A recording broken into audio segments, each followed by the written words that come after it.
कनक 4 साल पहले मैंने यही जलसा किया और जब मैंने जलसा किया,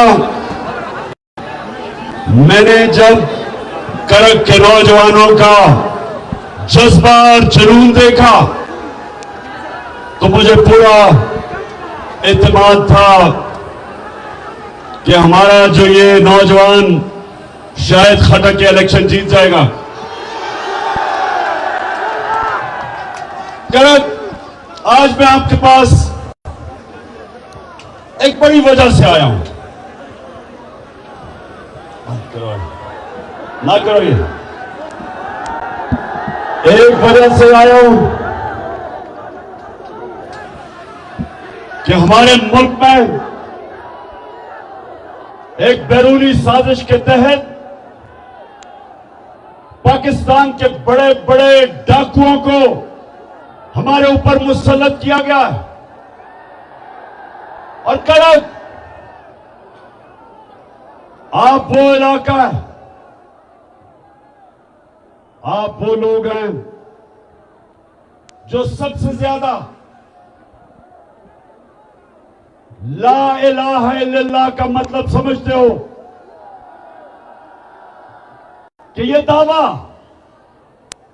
कि अल्लाह तेरे सिवा हम किसी के सामने नहीं झुकते, ये हमारा दावा है।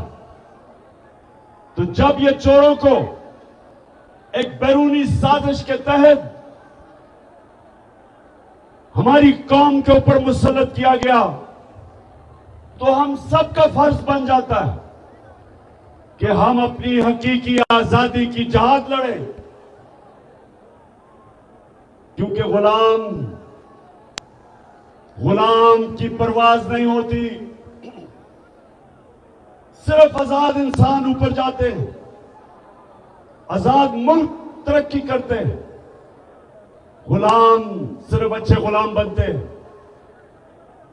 तो जो ये साजिश थी, इसका क्या मतलब था? इसका मकसद ये था कि इनको पुतलों को ऊपर बिठाया जाए, जिनकी दौलत मुल्क से बाहर पड़ी है, जिनके बड़े बड़े महलात मुल्क से बाहर हैं, जिनके बैंक अकाउंट मुल्क से बाहर हैं, जिनकी बड़ी बड़ी प्रॉपर्टीज और महलात मुल्क से बाहर हैं। सारा मकसद यह है कि इस तरह के चोरों को कंट्रोल किया जाता है। जिन लोगों ने बाहर से साजिश करके आपके ऊपर मुसल्लत किया, उनको पता है कि ये उनके सारे हुक्म मानेंगे, वो एक बार से कंट्रोल होंगे। और करक ये ना भूलें कि यही जरदारी और नवाज शरीफ 10 साल जब ये पावर में थे, 2008 से लेके 18 तक, तो 400 ड्रोन अटैक हुए हमारे मुल्क पे, कबायली इलाके जो यहां से दूर नहीं है। 400 ड्रोन अटैक हुए इन दोनों के, जब ये दोनों हुक्मरानी कर रहे थे। कोई दुनिया में मिसाल नहीं, कोई दुनिया में मिसाल नहीं कि एक मुल्क की आप जंग लड़ रहे हैं, उनके लिए जंग लड़ रहे हैं, उनके लिए उनकी जंग में हम शामिल हैं, और वो ही हमारे मुल्क के ऊपर 400 ड्रोन अटैक करें और मुल्क के हुक्मरान चुप करके एक दफा उनकी मजम्मत ना करें, प्रोटेस्ट ना करें, एहतजाज ना करें, बल्कि उनके साथ मिलके इन्होंने हमारे मुल्क के ऊपर 400 ड्रोन अटैक करवाए, क्योंकि उनके गुलाम हैं, पैसे बाहर पड़े हैं इनके, और जिधर इनके पैसे पड़े हैं वो कंट्रोल करते हैं इनको। इसलिए ये साजिश के तहत इनको हमारे ऊपर मुसल्लत किया गया। और ये जो आए हैं, इनका मकसद मुल्क की ना महंगाई कम करना था, ना मुल्क की तरक्की करवानी थी। इनका सिर्फ एक मकसद था, एक मकसद है। नौजवानों, मुझे बताओ वो क्या है मकसद? क्या मकसद है?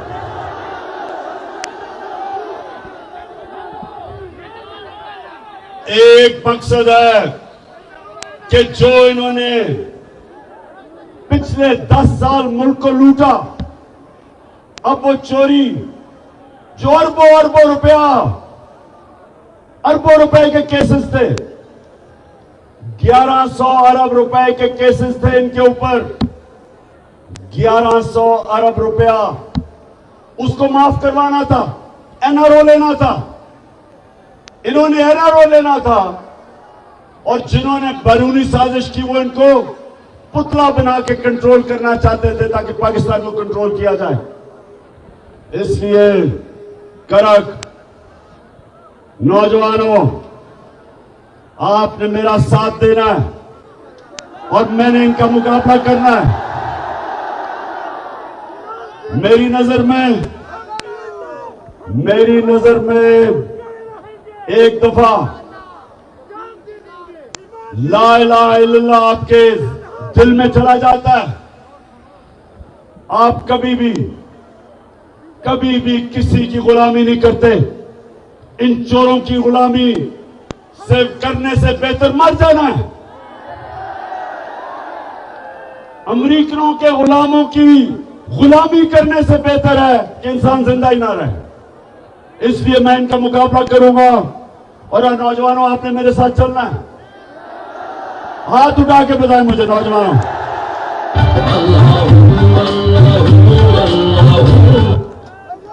अच्छा, साउंड सिस्टम, हेलो।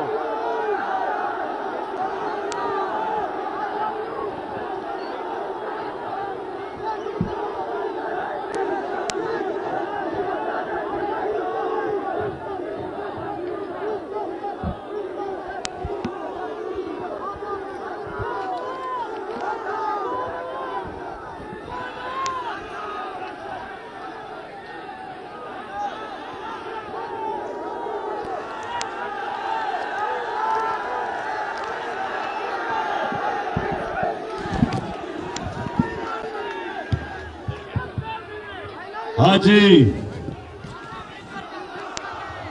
बड़े मौके पे साउंड गया। नीचे आ जाओ, नीचे आ जाओ, गिर जाओगे।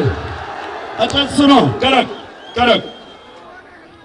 अच्छा, किसी ने अपने मोबाइल फोन के ऊपर वो जो क्राइम मिनिस्टर शहबाज शरीफ की टेप सुनी है?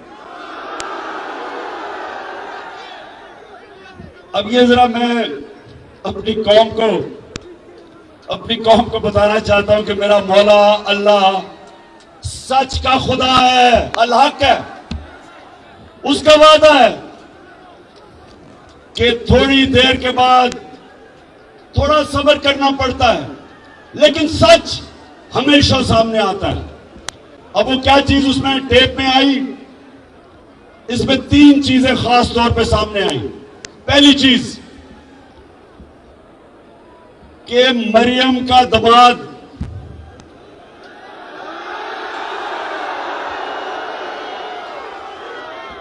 आपको मरियम का पता है ना, उसकी जो खास क्वालिटी है, उसकी एक क्वालिटी क्या सबसे ज्यादा? सच नहीं बोला जाता उससे।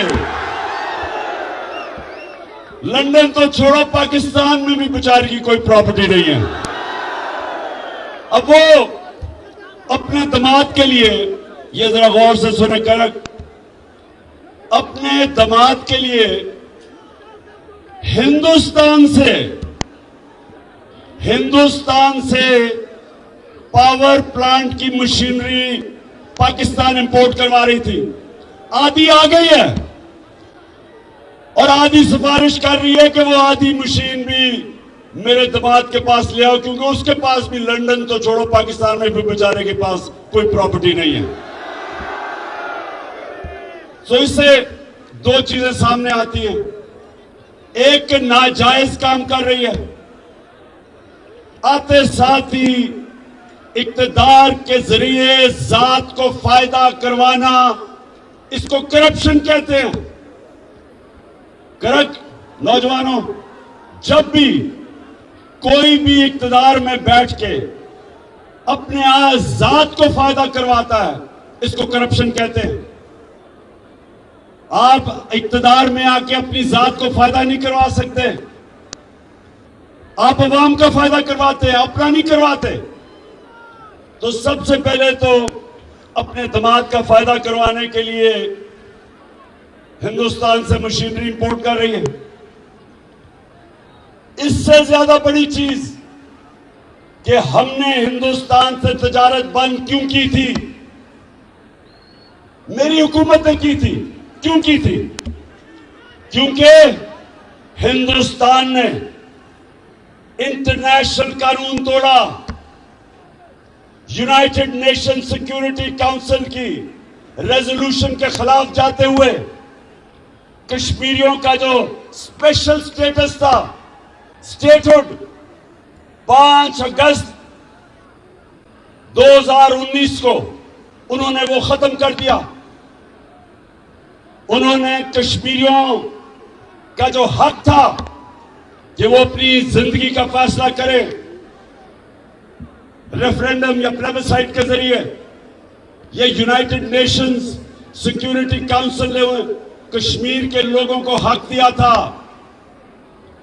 ये इंटरनेशनल कम्युनिटी ने कश्मीर के लोगों को हक दिया था कि वो फैसला करें कि वो हिंदुस्तान के साथ रहना चाहते हैं या पाकिस्तान के साथ।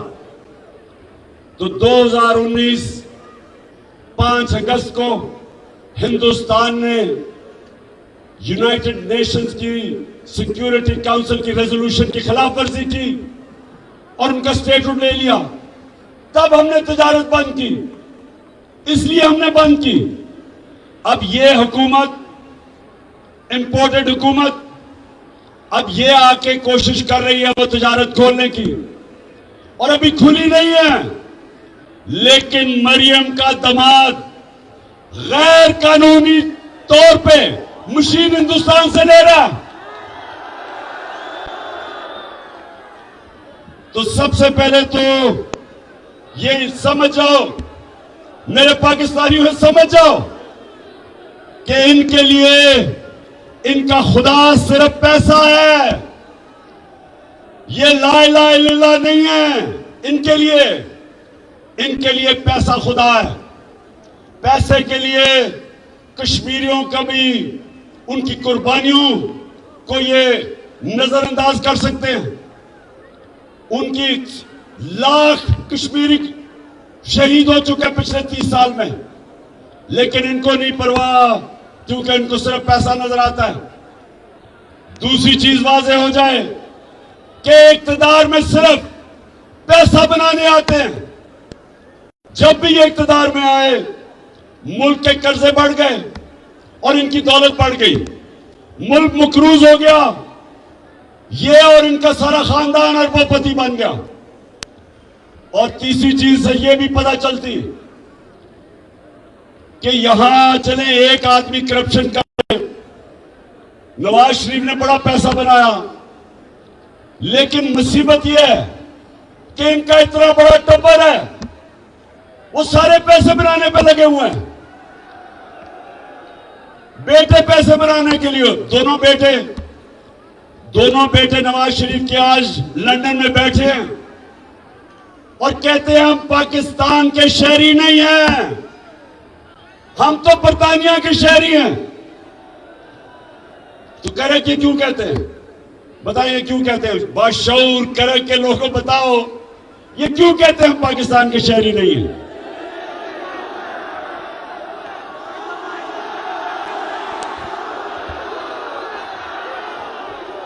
ये इसलिए कहते हैं, करा के इसलिए कहते हैं कि अगर ये कहें पाकिस्तान के शहरी हैं तो इनको बताना पड़ेगा कि अरबों रुपए के घरों में रहते हैं ये। मैं लंदन सबसे बेहतर जानता हूं।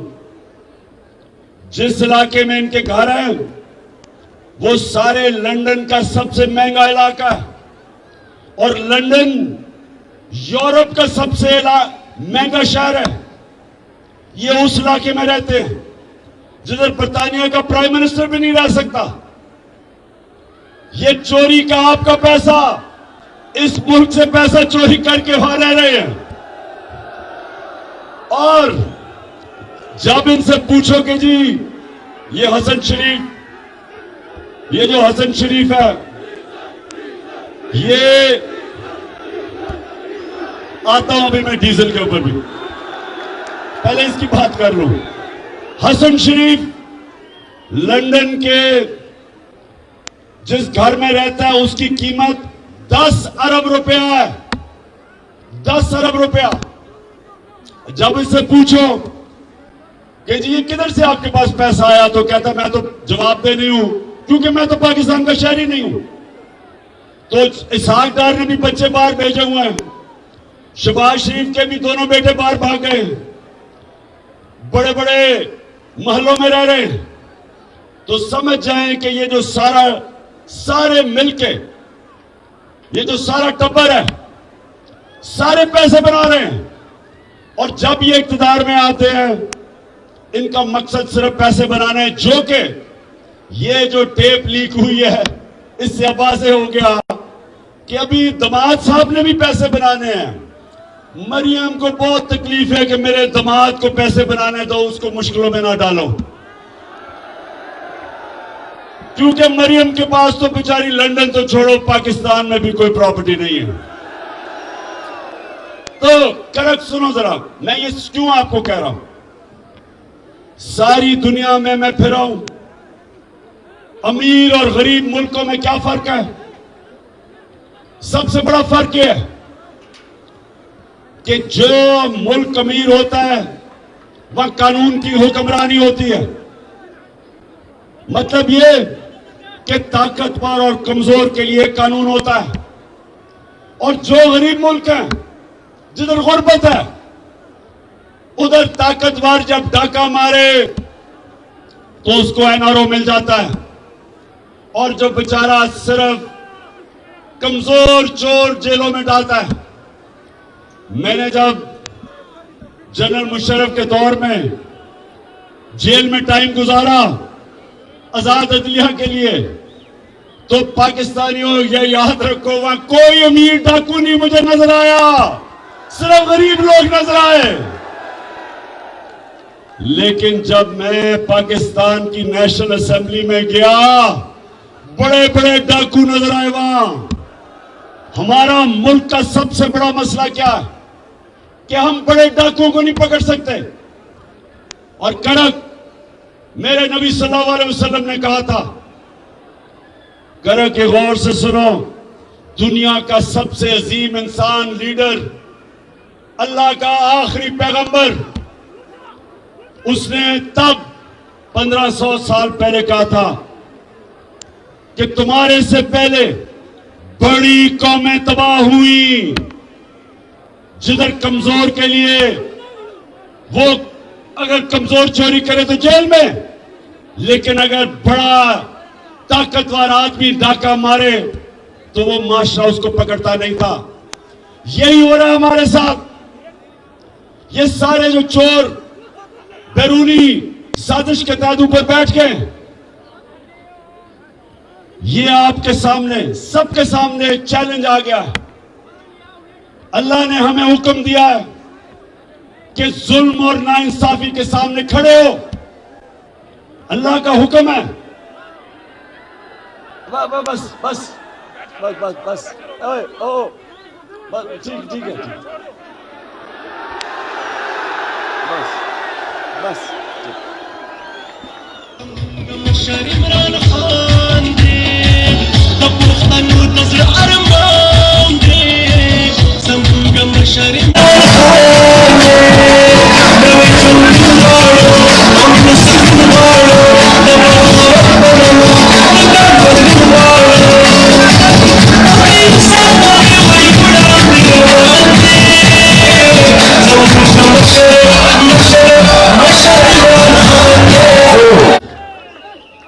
शुक्र अल्लाह ने पाकिस्तानी कौम को चैलेंज फेंका, हमें चैलेंज फेंका उसने कि ये जो साजिश के तहत इस मुल्क के बड़े बड़े डाकुओं को, जिसमें से 60% कैबिनेट के अंदर जो लोग हैं वो जमानत पे हैं, करप्शन की जमानत पे हैं, जो टोटल केसेस ये माफ करवा रहे हैं। आए, आए,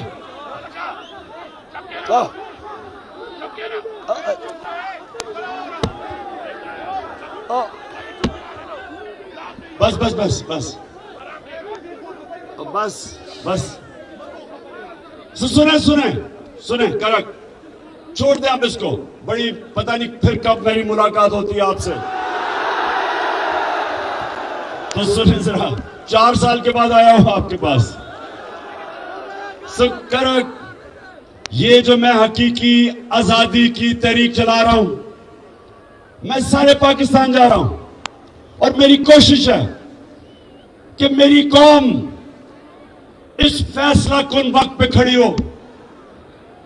ये जो भी समझता है कि ये चोरों की हम गुलामी कबूल कर लेंगे, जो मर्जी बैरूनी ताकत या अंदरूनी जो भी लोग समझते हैं, किसी गलत फहमी में ना रहो।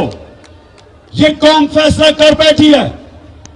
मैं जिधर जिधर गया हूं, मेरी कौम आज तैयार है। मेरी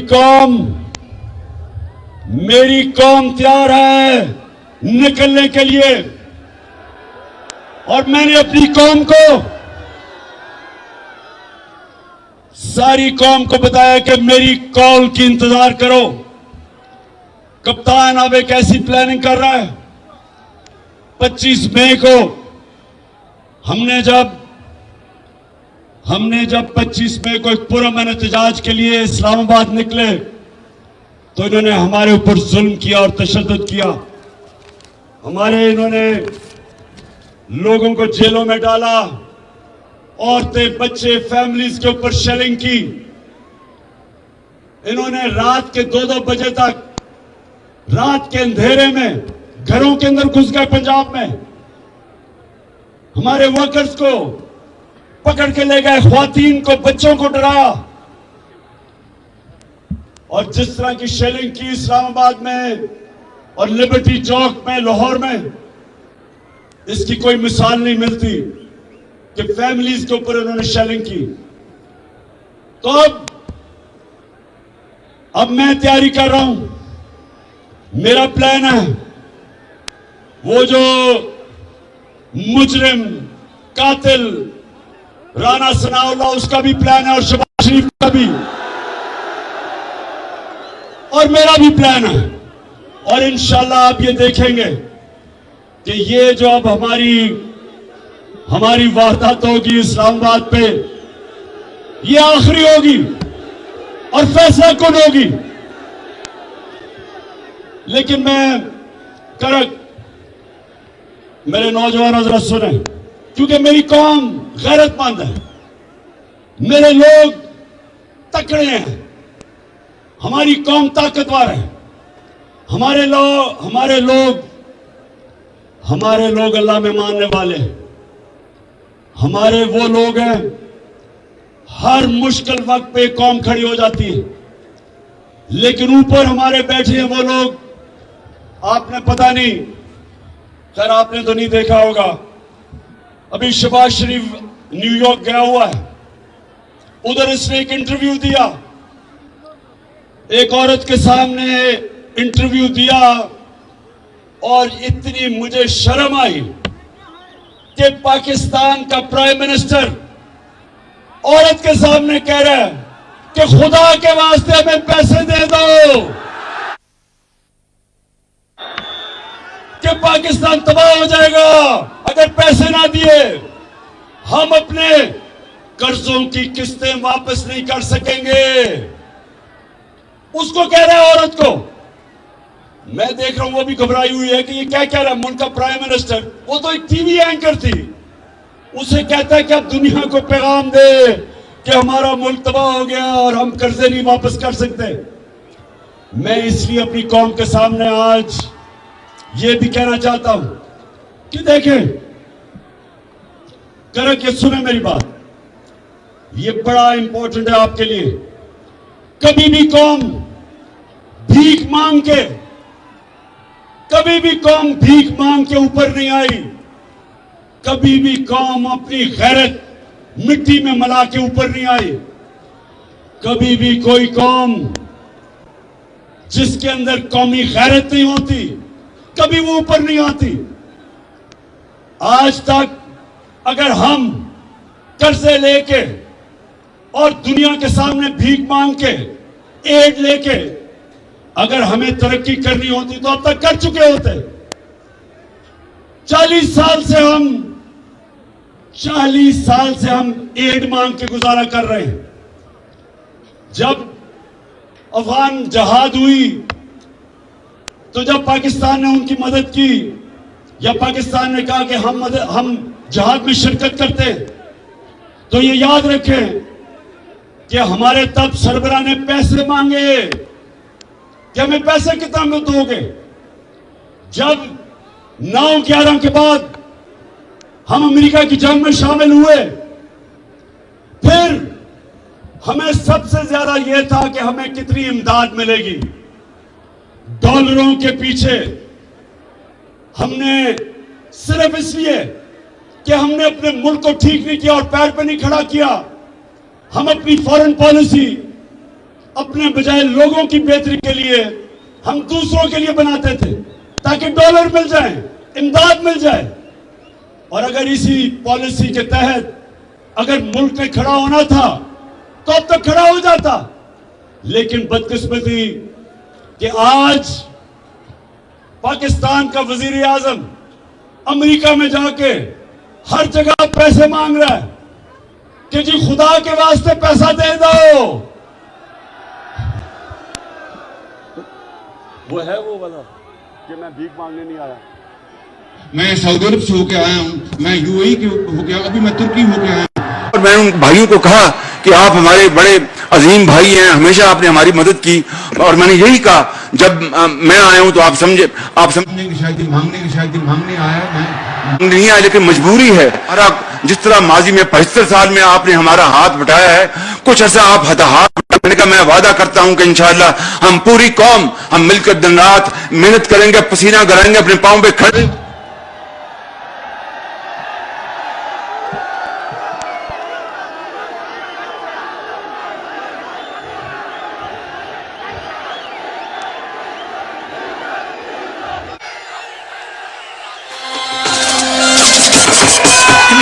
पाकिस्तान जुड़ो कना, नवे पाकिस्तान जुड़ो कना।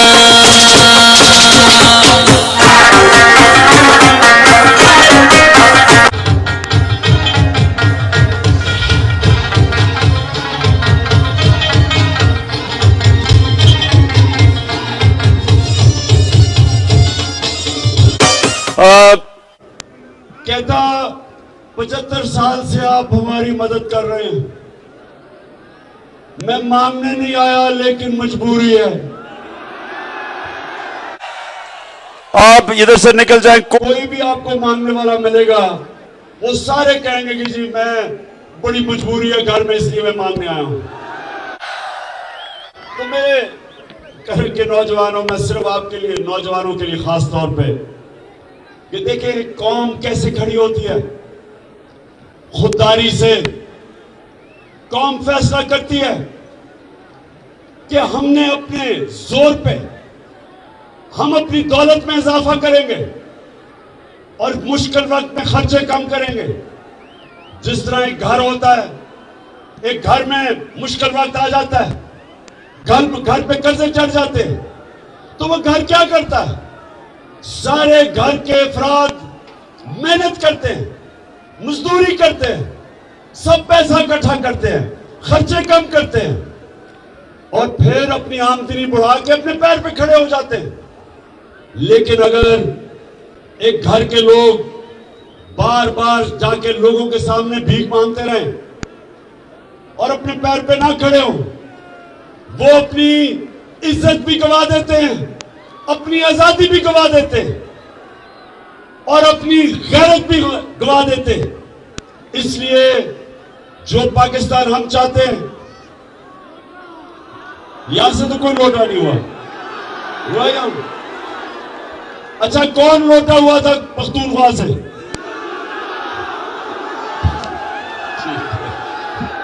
अच्छा करा कब सुने मेरी बात। मैं अपनी आज तकरीर के आखिर में आ रहा हूं। मैंने जो आपसे आज बात करनी थी वो ये कि देखें, हमने अपने मुल्क को ठीक कैसे करना है, हमने अपने पैर पे खड़ा होना। इस मुल्क में अल्लाह ने सब कुछ दिया है, हमने अपने लोगों के ऊपर पैसा खर्च करना है। जो हमने हेल्थ कार्ड, हेल्थ इंश्योरेंस जो हमने लेके आए थे कि अपने लोगों की हमने सेहत का ध्यान रखना, हर खानदान के पास 10 लाख का हेल्थ कार्ड, उसके बाद सस्ते कर्जे दें ताकि लोग अपनी बिजनेस कर सकें और अच्छी पढ़ाई पे पैसा खर्च करें। अब महमूद खान एक एजुकेशन कार्ड लेके आ रहा है, उसके ऊपर हम पैसा खर्च कर रहे हैं कि अच्छे अच्छे तालिब इल्मों को हम एजुकेशन कार्ड दे, कहीं भी जाके पढ़ सकते हैं, वो अच्छे स्कूलों में पढ़ सकते हैं जाके। कौमें आगे बढ़ती है अपने लोगों के ऊपर पैसा खर्च करके, और सबसे बड़ी बात कि वो दुनिया को पैसा एक्सपोर्ट करती है। जब तक आप एक्सपोर्ट नहीं करेंगे आपकी आमदनी कैसे बढ़ेगी? एक्सपोर्ट से आमदनी बढ़ती है। हिंदुस्तान आज अपने पैर पे खड़ा है, आजाद फॉरेन पॉलिसी है। आज वो रूस से सस्ता तेल खरीद रहा है, अमेरिका जो भी कहे वो कहे, उसको परवाह नहीं है, क्योंकि वो अपने पैर पे खड़ा है, उसकी एक्सपोर्ट्स बढ़ी है, रिजर्व्स हैं उनके। आज चाइना कैसे ऊपर गया? चाइना ने एक्सपोर्ट्स की, 30 साल में देखते देखते चाइना किधर चला गया। 90 की दिहाई में इंडोनेशिया, मलेशिया, ये ईस्ट एशियन टाइगर कैसे बने? एक्सपोर्ट करके। हमारे मुल्क की बदकिस्मती देखो कि ये 2 खानदान 30 साल से मुल्क पे मुसल्लत हैं, 30 साल से ये हुकूमत कर रहे हैं, 2 करप्ट खानदान। इनके दौर में हिंदुस्तान भी आगे निकल गया, बांग्लादेश भी आगे निकल गया हमारे से। वो बांग्लादेश जो एक वक्त पे हम अपने ऊपर बोझ समझते थे जब वो ईस्ट पाकिस्तान था, वो भी आगे निकल गया, क्योंकि हमने कभी आगे का सोचा नहीं, कभी हमने आमदनी बढ़ाने का नहीं सोचा।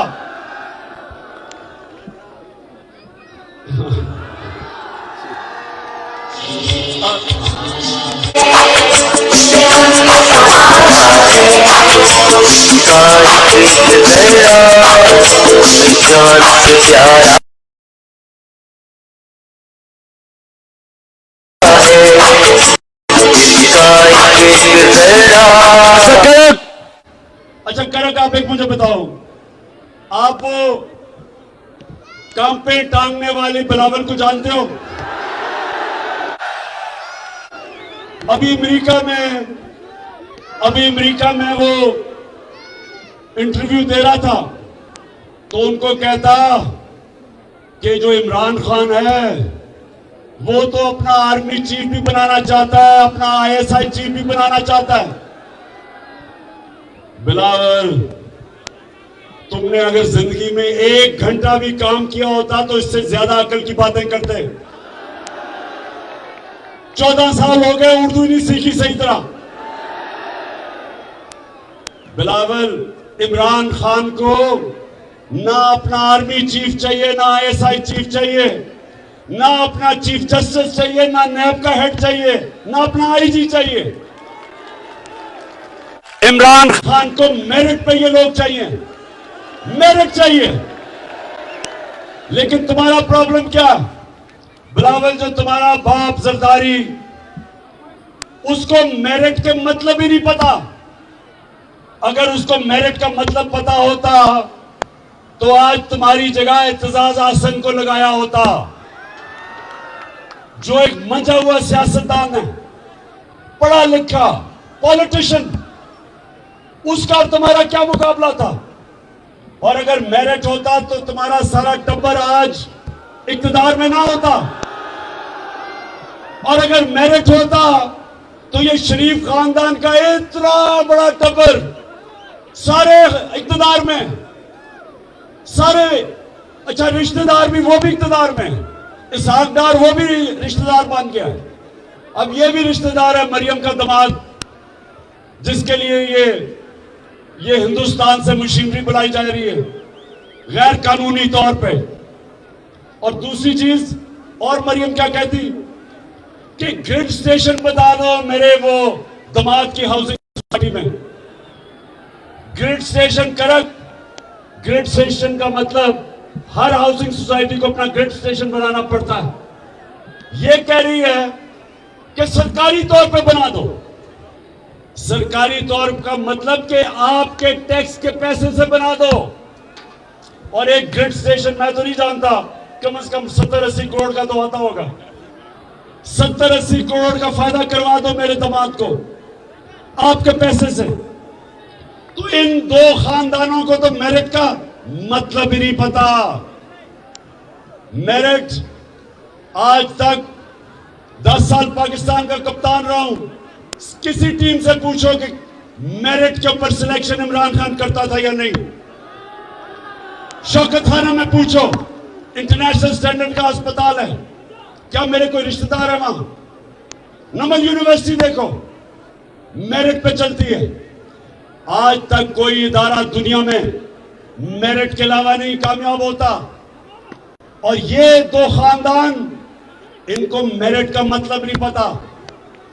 और इंशाअल्लाह हम सारे मिलकर इस मुल्क पे इलेक्शन की तरफ जाएंगे और इन इलेक्शन के बाद हमेशा के लिए ये जो दो माफिया, जरदारी माफिया और शरीफ माफिया, इंशाअल्लाह हमेशा के लिए इनको पाकिस्तान की पॉलिटिक्स से इलेक्शन के बाद शिकस्त देंगे, इलेक्शन से शिकस्त देंगे।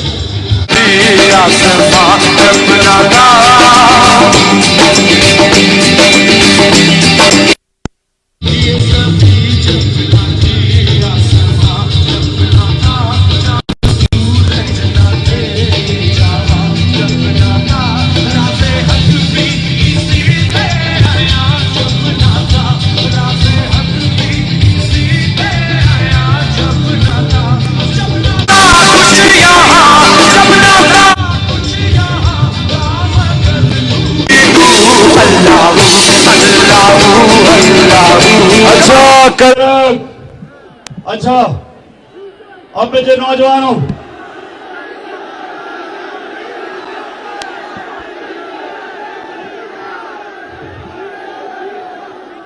अच्छा मेरा प्लान क्या है सिलेक्शन में? मुझे 3 विकेट नजर आ रही हैं, 3। एक है बड़ी मुल्क की बीमारी जरदारी, एक है चेरी ब्लॉसम शहबाज शरीफ। क्योंकि शहबाज शरीफ की खासियत पता क्या है? वो जब बूट देखता है वो पॉलिश करने शुरू कर देता है।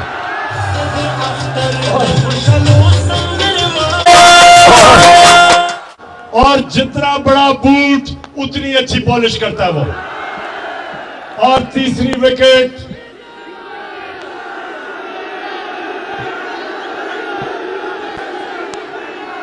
बड़ी देर से मैं देख रहा हूं इस तीसरी विकेट की तरफ भी, और ये बीच वाली विकेट है। और इंशाल्लाह इसके लिए वो जो मैंने इन स्विंगिंग यॉर्कर तैयार किया हुआ है, देर करके स्विंग करेगा लेकिन बीच वाली विकेट इंशाल्लाह लेके जाएगा। अब फजल रहमान ने किया क्या? आते साथ ही अपने बेटे को उस मिनिस्ट्री पे बिठाया है, NHA पे, जिधर सबसे ज्यादा पैसा बनता है। मैंने कहा फजल रहमान कम से कम चलो कोई दीनी काम ही करके चले जाओ। कोई जो हमने इतनी मेहनत से रहमतुल आलमीन अथॉरिटी बनाई थी, हमने बड़े बड़े दानिशवर और स्कॉलर्स को बिठा के एक रहमतुल आलमीन अथॉरिटी बनाई थी। वो क्यों? क्योंकि मैं चाहता था कि मेरी कौम को मेरे नबी सल्लल्लाहु अलैहि वसल्लम की जिंदगी का पता हो, स्कूलों में बच्चे पढ़ें ताकि उनके कैरेक्टर उठे, ताकि वो मेरी नबी सल्लल्लाहु अलैहि वसल्लम की जिंदगी से सीखे, उनकी सीरत से। इसलिए हमने अथॉरिटी बनाई थी कि लोगों का कैरेक्टर हो। मुसलमान तो तब है जब वो नबी के रास्ते पे चलता है, और नबी का रास्ता वो है जो इंसान की अजमत का रास्ता है। जब आप नमाज पढ़ते हैं तो आप सिर्फ एक चीज अल्लाह से मांगते हैं, करेंगे एक चीज मांगते हो अल्लाह से कि अल्लाह उनके रास्ते पे लगा जिनको तूने नेमतें बख्शी हैं। तो सबसे ज्यादा नेमतें अल्लाह ने किसको बख्शी हैं? किसको बख्शी हैं? हमारे नबी सल्लल्लाहु अलैहि वसल्लम को।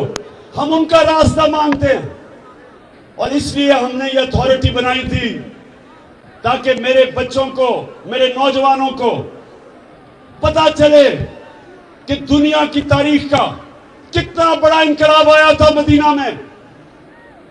दुनिया की तारीख का सबसे बड़ा इनकलाब आया था, जिधर वो इंसान जिनकी कोई हैसियत नहीं थी, मेरे नबी सल्लल्लाहु अलैहि वसल्लम ने उनको दुनिया के लीडर्स बना दिया, दुनिया की इमामत की उन्होंने। 2 सुपर पावर्स उनके सामने घुटने टेक गई।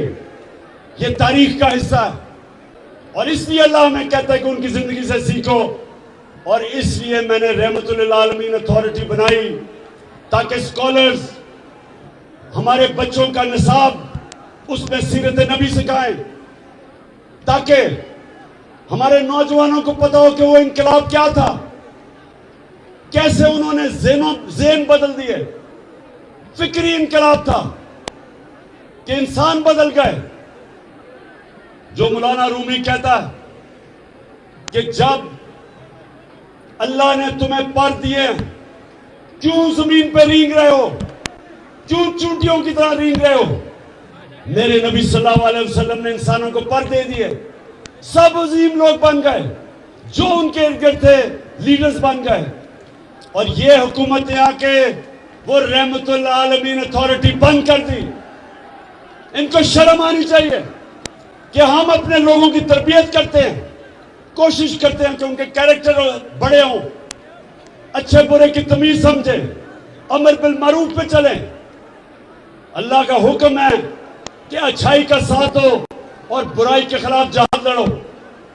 और इसलिए इंशाअल्लाह जब वापस आएंगे हम ये रहमतुल आलमीन अथॉरिटी को फिर से खड़ा करेंगे और अपने नौजवानों की तरबियत करेंगे, ताकि मेरी कौम दुनिया की इमामत करे, दुनिया के लीडर्स बने।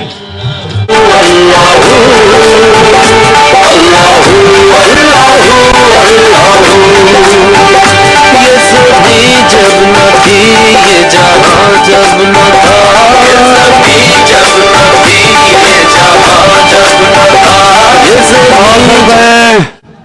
करक मैं आपके जज्बा और जुनून को आज सलाम करता हूं।